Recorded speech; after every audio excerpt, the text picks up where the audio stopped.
पाकिस्तान तहरीक इंसाफ ने जब से अनाउंसमेंट की है वो अपनी तैयारियां कर रहे हैं, तो हुकूमत ने उनके खिलाफ एक कंपेन भी लॉन्च कर दी है। कंपेन में कुछ चीज़ें सामने आई, बड़ा जहर उगला है खैबर पख्तूनख्वा के खिलाफ, पश्तूनों के खिलाफ, पाकिस्तान तहरीक इंसाफ के वर्कर्स के खिलाफ, और ये वही पंजाब हुकूमत या नून लीग कर रही है। नून लीग का हमेशा से ये तरीका वारदात है कि जब उन्हें कोई चीज़ काबू नहीं आती वो चाहते हैं सारा कुछ ही ख़राब कर दो। यानी वो सुबाइयत के ऊपर भी चले जाते हैं, लिसानियत के ऊपर भी चले जाते हैं, कौम को तकसीम करने पे भी चले जाते हैं। हत्ता कि उन्होंने ऐसा मुतालबा कर दिया, यानी मैं अज़मा बुखारी को देख रहा था, ये जो पंजाब की इंफॉर्मेशन मिनिस्टर है, जनाब इंफॉर्मेशन मिनिस्टर का स्टेटमेंट है कि फसादियों से खारजियों जैसा सलूक होना चाहिए। एक तो पाकिस्तान तहरीक इंसाफ को या खैबर पख्तूनख्वा के शहरियों को उन्होंने कहा ये खारजी और फसादी हैं, इनके साथ खारजियों जैसा सलूक होना चाहिए। तो खारजियों के साथ सलूक क्या होता है जी, ये देखें, उनको बम मारे जाते हैं, बिल्कुल मारे जाते हैं, उनके ऊपर ड्रोन अटैक किए जाते हैं, वो भी किए जाते हैं, उनके ऊपर जो है वो फाइटर जेट्स के साथ उनके ऊपर बाद औक़ात जो है वो बम्बारमेंट होती है, बाद औक़ात गनशिप हेलीकॉप्टर के साथ उनको मारा जाता है, बाद औक़ात G3 SMG ऐसे हथियार इस्तेमाल किए जाते हैं। फिर वहाँ पे आंसू गैस के शेल नहीं चलते, बल्कि वहाँ पे चलाए जाते हैं मार्टर गोले। तो क्या ये चाहती हैं कि टैंकों के साथ और फाइटर जेट्स के साथ पाकिस्तानी कौम के ऊपर पाकिस्तान की फ़ौज हमला कर दे? यानी एक तरफ एक सियासी मूव है और वो लोग अपनी सियासत करना चाह रहे हैं। ये मामला शुरू होता है वहाँ से जहाँ अली अमीन गंडापुर साहब कहते हैं अपने कारकुनों को जोश दिलाने के लिए कि हमें निकलना होगा, और वो बड़ी ज़बरदस्त तकरीर करते हैं। तो वहाँ नारे लग जाते हैं अल जिहाद के। तो ये जो जहाद का नारा है, इसको लेकर के PMLN ने एक कंपेन खड़ी कर दी है कि ये तो जहाद करने आ रहे हैं, ये तो हथियार लेकर आ रहे हैं, तो बम लेकर आ रहे हैं। मैं आपको ऐसी एक नहीं 1000 मिसालें सुना सकता हूं। वैसे जो लोग अभी आर्काइवल काम कर रहे हैं, मेरे पास तो अभी कोई सिस्टम नहीं है ऐसा, वो इसको निकाल लें कि शहबाज शरीफ ने और नवाज शरीफ ने कितनी मरतबा जहाद का लफ्ज़ इस्तेमाल किया। मुझे अच्छी तरह याद है कि शहबाज शरीफ रोज़ाना कहते थे करप्शन के खिलाफ जहाद करना होगा, गुर्बत के खिलाफ जहाद करना होगा, लाकानूनियत के खिलाफ जहाद करना होगा। परवेज़ मुशर्रफ के दौर में हम लोग जब जर्नलिज्म करते थे तो ये नवाज शरीफ और शहबाज शरीफ हमें कहते थे आप सहाफत नहीं कर रहे, आप लोग जहाद कर रहे हैं। तो ये जब ये करे या इनके फायदे की चीज़ हो तो जहाद है, और वो वाला जहाद जो है वो जायज़ है, वो ठीक है। और जब कोई और पॉलिटिकल पार्टी करे और वो कहे जी हम जहाद कर रहे हैं, तो वो कहें जी ये जहाद नहीं। अपनी दफ़ा इन्होंने कहा नवाज शरीफ का इस्तकबाल जो है वो हज से ज़्यादा ज़रूरी और सवाब वाला काम है। याद है ना आपको, PMLN ने कहा था कि नवाज शरीफ का इस्तकबाल करना हज से ज़्यादा सवाब वाला काम है। इन्होंने क्लेम किया था ये बात, तब तो किसी को तकलीफ नहीं हुई थी। अब मामला यह है कि जहाद के बारे में जो पाकिस्तान तहरीक इंसाफ ने नारे लगाए, क्या उन पर एतराज़ किया जा सकता है? तो मैं आपको एक हदीस सुना देता हूँ। यह हदीस तमाम जो मुस्तनद अहदीस की किताबें हैं उनमें मौजूद है, और मैंने इसको जामे तिरमिज़ी से पढ़ा है। अभी मैंने कन्फर्म किया इसको, इसके अल्फाज को, और वो बड़े सादे अल्फाज हैं कि जालिम हुक्मरान के सामने कलमा हक कहना अफजल जहाद है। यानी जहाद की बड़ी किस्में होती हैं ना, आपको बाद औक़ात हाथों से लड़ना पड़ता है, बाद औक़ात आप ज़ुबान से लड़ते हैं, बाद औक़ात आप जो है वो एक कंपेन करते हैं, आप मुकाबला करते हैं, आप जुल्म के खिलाफ डट जाते हैं, खड़े हो जाते हैं। तो जालिम हुक्मरान के सामने कलमा हक बयान करना भी एक जहाद है और अफजल जहाद है। नबी अकरम सल्लल्लाहु अलैहि वसल्लम ने फरमाया था। तो इससे जालिम हुक्मरान कौन होगा जो इस वक्त है पाकिस्तान में? पाकिस्तान की तारीख में कभी इतनी औरतों को गिरफ्तार नहीं किया गया जितनी औरतों को इन हुक्मरानों ने गिरफ्तार किया। तो जालिम हुक्मरान है। पाकिस्तान में कभी छोटे बच्चों को हथकड़ियां लगी हुई हमने नहीं देखी, इनकी दफा हमने वो भी देख ली। जालिम हुक्मरान है। हमने इतने बड़े पैमाने पे जबरी गुमशुदगियां नहीं देखी, हमने वो भी देख ली। ऐसा जालिम हुक्मरान है, इतनी बदतरीन धांधली भी हमने अपनी पूरी जिंदगी में नहीं देखी, हमने वो भी देख ली। हमने इस किस्म की फस्तायत, जुल्म, जबर, तशद्दुद, ये सारा कुछ कभी नहीं देखा जो हमने इनको, यानी बहनें बेटियां अगवा कर ली, बहुएं अगवा कर ली, सिर्फ एक कानून साजी करवाने के लिए। तो ये जो जुल्म हमने देखा है, ये हमने माजी में कभी इसको विटनेस नहीं किया। इसका मतलब है पाकिस्तान की तारीख में, डिक्टेटर्स को जरा थोड़ी देर के लिए साइड पे कर देते हैं, पाकिस्तान की टोटल सियासी तारीख में कोई इतना जालिम हुक्मरान नहीं आया जितने जालिम हुक्मरान ये है। तो इनके सामने कलमा हक बोलना जहाद है। मुझे तो नबी अकरम सल्लल्लाहु अलैहि वसल्लम की हदीस मुबारका की ये समझ आई है, और मैं तो इसको जहाद कहूंगा। अब जरूरी नहीं है कि आपने जनाब बंदूक उठा के गोली चलानी है तो वह जहाद होता है। बाद औक़ात आप जालिम के सामने खड़े होकर हक का कलमा बोल दें तो ये भी जहाद होता है। नबी अकरम सल्लल्लाहु अलैहि वसल्लम की हदीस कह रही। अब ये एक और बात कहते हैं, ये कहते हैं जी इमरान खान के बच्चे क्यों नहीं लड़ाई लड़ रहे हैं, और इमरान खान पे एक्चुअली गुस्सा इनको ये है कि वो डील नहीं कर रहा। देखिए फर्क क्या है नवाज शरीफ के और इमरान खान के बच्चों में, जरा फर्क आप समझ लें। इमरान खान पाकिस्तान के वजीर आजम रहे, इमरान खान के पास ये तीसरा टन्योर है, एक सूबे की वजारत आला भी है। 2013 से ये काम शुरू हो गया था, आज 11 साल से 12वां साल शुरू होने वाला है। तो खैबर पख्तूनख्वा में उन्हीं की हुकूमत है और ऐसा लगता है कि आइंदा भी उनकी आएगी। इस बीच में कभी इमरान खान साहब के बच्चे आए इस इक्तदार का मजा लेने? नहीं आए। वो वजीर आजम रहे, इनके बच्चे आए ही नहीं इक्तदार का मजा लेने। इक्तदार के झूले नहीं झूले उन्होंने, इमरान खान के बच्चों ने। उन्होंने पाकिस्तान के अंदर अफसरान की ट्रांसफर पोस्टिंग नहीं करवाई, उन्होंने यहां पे ठेके नहीं दिलवाए। तो इमरान खान के बच्चों ने कमीशन भी नहीं खाई, इमरान खान के बच्चों ने कोई रिश्वत भी नहीं ली, इमरान खान के बच्चों का पाकिस्तान में कारोबार भी कोई नहीं है, और पाकिस्तान में या पाकिस्तान से बाहर उन्होंने कोई प्रोटोकॉल भी नहीं लिया। जब इमरान खान पाकिस्तान का वजीर आजम बना तो उसके बच्चों ने बरतानवी एम्बेसी से भी कोई प्रोटोकॉल नहीं लिया, जो बरतानिया में पाकिस्तानी एम्बेसी है, कुछ नहीं। उन्होंने अपनी नॉर्मल जिंदगी गुजारी। यानी इमरान खान के पाकिस्तान के वजीर आजम बनने या ना बनने का इमरान खान की इमीडिएट फैमिली को किसी किस्म का कोई फर्क नहीं पड़ा, स्पेशली उनके बच्चों को तो कोई फर्क नहीं पड़ा। अब जरा आप आ जाए नवाज शरीफ पे। नवाज शरीफ साहब और शहबाज शरीफ साहब जैसे ही इक्तदार में आते हैं, इनका लाओ लश्कर पूरा टब्बर जो है वो अपना मुल्क छोड़ के पाकिस्तान पे हमलावर हो जाता है। मुझे अच्छी तरह याद है जब नवाज शरीफ 2013 में वजीर आजम बने तो स्टेट बैंक में और दीगर आम जगहों पे नेशनल बैंक में ओहदे देते वक्त जो इंटरव्यूज थे वो हुसैन नवाज ने किए थे, और हुसैन नवाज इंटरव्यू करते हुए एक शर्त रखता था कि हमारे कुछ काम है वो आपको करने होंगे, क्योंकि इनके मामलात केसों के फंसे हुए थे और बैंकों के अंदर से पैसा इन्होंने निकालना था और जो इनकी चीजें प्लज हो गई थी उनको इन्होंने छुड़वाना था। तो अपनी मर्जी से इंटरव्यूज करके हुसैन नवाज ने बंदे लगवाए थे अपनी मर्जी के। तो इंटरव्यूज कौन ले रहा था? वजीर आजम का बेटा, अपने कारोबारी मफाद के मुताबिक। जैसे ही नवाज शरीफ या शहबाज शरीफ हुकूमत में आते हैं, इनके सारे बच्चे वीवीआईपी हो जाते हैं। ना सिर्फ वो पाकिस्तान में प्रोटोकॉल लेते हैं, बल्कि दुनिया के जिस मुल्क पे वो एयरपोर्ट पे उतरते हैं वहां पे उस मुल्क की एम्बेसी उनको प्रोटोकॉल देने के लिए पहले से अवेलेबल होती है। दूसरा, पाकिस्तान के सारी ब्यूरोक्रेसी और सारे वसाइल उनके हो जाते हैं। वो ट्रांसफर और पोस्टिंग भी करते हैं, अपने चाहने वालों को नवाजते भी हैं। और बैरूने मुल्क भी, जनाब अक़वाम मुत्तहिदा के अंदर आपने देखा, या जहां पे भी शहबाज शरीफ किसी बड़े मुल्क में विजिट पे जाएं तो इनके बच्चे इनके साथ जुड़ जाते हैं और वो वहां अपनी कारोबारी एक्टिविटीज शुरू कर देते हैं। पाकिस्तान की एजेंसियां, पाकिस्तान का अमला, पाकिस्तान की एम्बेसियां सारे इनकी खिदमत पर लग जाते हैं, सरकारी वसाइल इनके लिए मुख्तस हो जाते हैं।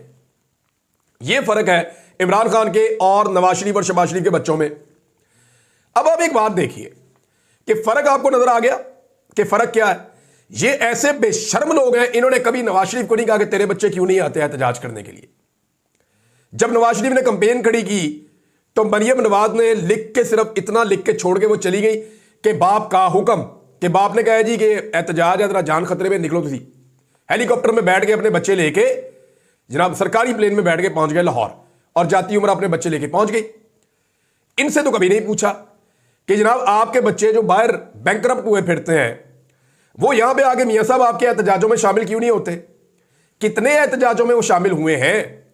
इमरान खान की तो बहनें भी एहतजाज कर रही हैं, उसकी बीवी भी एहतजाज कर रही है, उसके सारे रिश्तेदार एहतजाज कर रहे हैं। जो उसके बच्चे कभी पाकिस्तान में उसके वजीर आजम होते हुए नहीं आए, जिनका यह स्टेक ही नहीं है, उनका नाम लेकर आप जो है वो ये प्रोपेगेंडा खड़ा कर रहे हैं। एक्चुअली सिर्फ ये प्रोपेगेंडा है। और मसला पता क्या है? मसला यह है कि नवाज शरीफ और इमरान खान का फर्क बहुत बड़ा हो गया। नवाज शरीफ हमेशा गोद में बैठ के डील करके निकल जाते हैं और जाते ही जूतों की पॉलिश की रफ्तार तेज कर देते हैं। दूसरी जानिब जो इमरान खान है, अब बैरूने मुल्क से इमरान खान की मिन्नतें, यानी यह भी हुआ है कि पाकिस्तानी जो ताकतवर और बड़े लोग हैं वो गए और जाके कुछ बाहर मुल्क के लोगों को मिले, जिनमें एक हमारा बहुत ब्रदर मुल्क भी है पाकिस्तान का। उनके हुक्मरानों को मिले और उन्होंने कहा कि खुदा का वास्ता हमारी इमरान खान से जान छुड़ाएं, आप इसको अपने मुल्क में ले लेंगे। उन्होंने कहा जी आप उससे बात कर लें। उन्होंने कहा जी आप बात कर लें, वहां से पैगाम है। इमरान खान फिर नहीं मानता है। इमरान खान कहता है मैं नहीं चाहता हूं। ये जो नजम सेठी साहब ने थोड़े दिन पहले कहा, ऐसे नहीं कहा उन्होंने कि इमरान खान को बांध के भेज देंगे वहां पे सऊदी अरब में।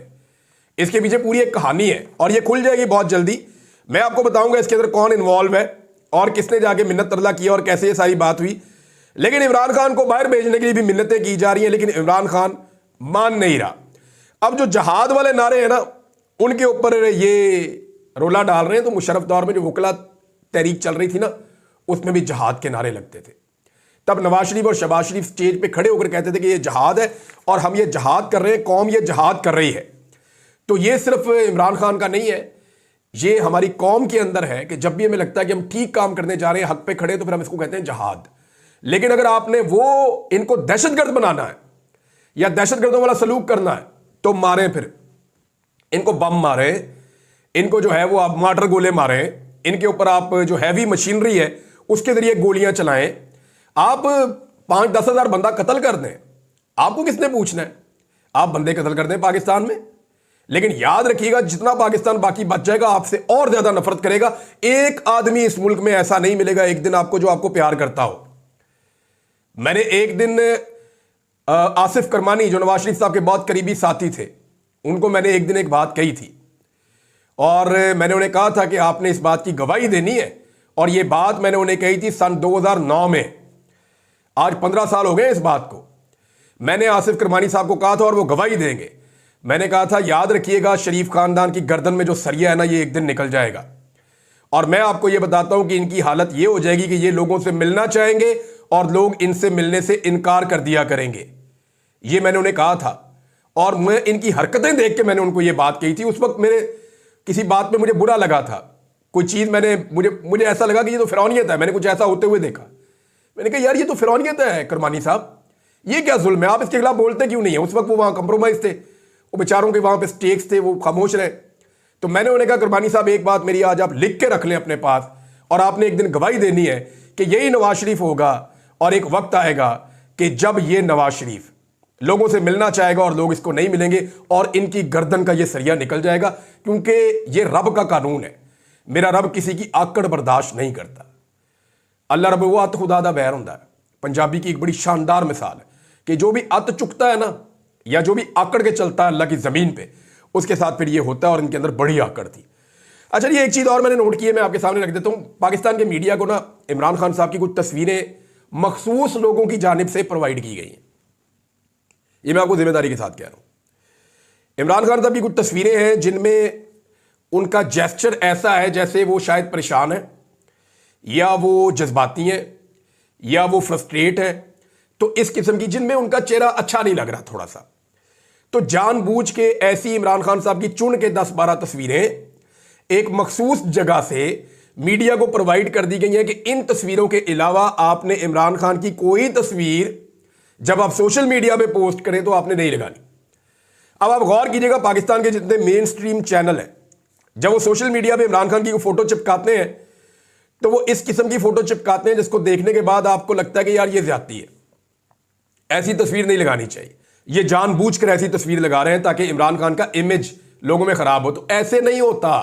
आपको अभी तक पता ही नहीं है कि इमेज कैसे खराब होता है। सोशल मीडिया की अलिफ बे का भी आपको नहीं अंदाजा। नाज़रीन, एक और ब्लू स्काई नाम का आ गया प्लेटफॉर्म। इसके ऊपर सारे लोग अपने अकाउंट जरूर बनाएं। देखिए, मेरा यह मानना है कि सोशल मीडिया इस दुनिया की बहुत बड़ी हकीकत है। फ्यूचर जर्नलिज्म जो है वो सोशल मीडिया पे होगा। आपका सिटीजन जर्नलिज्म जो है, जो आम शहरी है, वो अपने मसाइल बताने के लिए सोशल मीडिया को इस्तेमाल करेगा। तो हमें मैक्सिमम पाकिस्तान में सोशल मीडिया को यूज करना चाहिए, हर पाकिस्तानी को। एक नया प्लेटफॉर्म आया जिसका नाम है ब्लू स्काई। मैंने भी उसके ऊपर अपना एक अकाउंट बनाया इमरान रियाज खान के नाम से। तो आप सारे भी उसके ऊपर अपने अपने अकाउंट्स बनाएं। और ये नया प्लेटफॉर्म है, ट्विटर की तरह काम करता है लेकिन बड़ा क्विक है, बहुत तेज है। मुझे लगता है कि आने वाले दिनों में ये जो प्लेटफॉर्म है ये बहुत तरक्की करेगा शायद। तो मैंने इसके ऊपर अपना अकाउंट बनाया, तो आप सारे भी इसके ऊपर अपना अकाउंट जरूर बनाएं और एक दूसरे को फॉलो भी करें। बुशरा बीबी का एक पैगाम आया नाजरीन, और ये उनकी एक ऑडियो जारी हो गई है। जब वो बात कर रही थी तो ये कुछ लोगों ने वहाँ रिकॉर्ड कर ली, और वो जो ऑडियो है वो अब जारी की गई है। बुशरा बीबी ने कुछ लोगों से मुलाकातें भी की है। कुछ चीज़ें मुझे पता है लेकिन मैं 24 के बाद 25 के बाद आपको बताऊंगा। मेरे पास एक कहानी है पूरी, और एक पूरी सिचुएशन है जो मैं आपको, जब ये 24-25 का एहतजाज हो जाएगा, अभी ये टाइम नहीं है उन चीज़ों को सामने लाने का, लेकिन मैं आपको उसके बाद बताऊंगा। तब मेरे पास मजीद सबूत भी मौजूद होंगे इन चीज़ों के। अच्छा जी, बुशरा बीबी क्या कह रही हैं? उन्होंने कहा कि कारकुनों को जो पैगाम पहुंचाया कि अब इस ऑडियो में कह रही है कि एहतजाज में सिर्फ पाकिस्तान तहरीक इंसाफ के कारकुनों को नहीं बल्कि अवाम को भी लाना है। ये सिर्फ इमरान खान की रिहाई का नहीं हमारे मुल्क की आज़ादी की जंग है। जो सच्चा और गैरतमंद होगा वो इमरान खान के साथ वफादार होगा। उन्होंने कहा कि इमरान खान का पैगाम तमाम पार्टी के सदूर, जनरल सेक्रेटरीज, MNAs और MPs के लिए है। उन्होंने कहा, कल कोई ये ना कहे कि इमरान खान का पैगाम हमारे पास नहीं पहुंचा, मैंने सबके पास ये पैगाम पहुंचा दिया है। उन्होंने कहा कि हर MNA 10,000 जबकि हर MPA 5,000 लोग लेकर एहतजाज में शामिल हो। उन्होंने कहा कि गिरफ्तारियों का अमल अब शुरू होगा, इसलिए हिकमत अमली के तहत खुद को बचाना है। कल कोई ये ना कहे कि मुझे तो गिरफ्तार कर लिया गया था। उन्होंने कहा कि तमाम ओहदेदार अपने मुतबादिल भी तैयार करें। अगर एक शख्स गिरफ्तार हो जाता है तो मुतबादिल काफिले को लीड करेगा। बुशरा बीबी ने कहा कि बाद में ये नहीं सुना जाएगा कि मैं गिरफ्तार हो गया था। जो टीमें तश्कील दी गई हैं वो मुतबादिल ऑप्शन के नाम भी जमा करवा दें। इमरान खान की हदायत है कि एहतजाज में शामिल होने वाले तमाम ओहदेदार गाड़ियों के अंदर की तस्वीर और वीडियोस बनाएं और हमें पहुंचाई जाएं। उन्होंने कहा कि इंटरनेट की बंदिश की सूरत में ओहदेदार वीडियोस मुल्की और गैर मुल्की मीडिया को पहुंचाने के लिए मोटरसाइकिल का इंतजाम करें। बुशरा बीबी ने कहा कि जिन लोगों के पास एहतजाज में शामिल होने के वीडियो सबूत नहीं होंगे उनको अगली बार टिकट नहीं मिलेगा।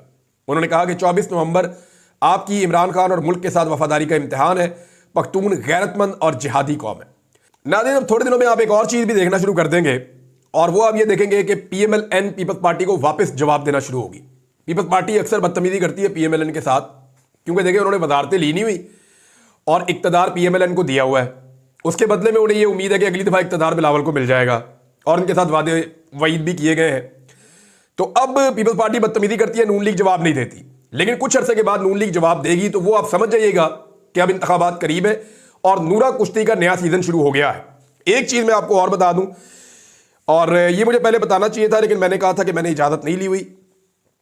तो ये जो खबर ब्रेक हुई थी ना आपकी नवाज शरीफ के बेटे के बैंकरप्ट होने वाली, ये बरतानिया से, मैंने आपको कहा था पहले वीलॉग में कि ये आबिद शेर अली का शुक्रिया अदा करना चाहिए। मैंने इसलिए कहा था कि ये शायान अली खबर निकाल कर लाया था और उसने ये खबर ब्रेक की थी। उसके बाद बहुत सारे ओवरसीज पाकिस्तानियों को ये मिल गई, लेकिन मुझे सबसे पहले ये इंफॉर्मेशन शायान अली ने दी थी और उसके बाद ये इंफॉर्मेशन तब थी जब किसी और ने इसको शेयर नहीं किया था। अब क्योंकि मुझे लगता था कि शायद उसके लिए कोई लीगल प्रॉब्लम ना हो, इसलिए मैंने पहले नहीं बताया, लेकिन एग्जैक्टली उसी के पास ये इंफॉर्मेशन थी और उसके थ्रू ये इंफॉर्मेशन मेरे तक पहुंची थी, डायरेक्टली नहीं, इनडायरेक्टली। तो अब तक के लिए इतना ही। अपना ख्याल रखिएगा, अपने चैनल का भी। अल्लाह हाफिज़।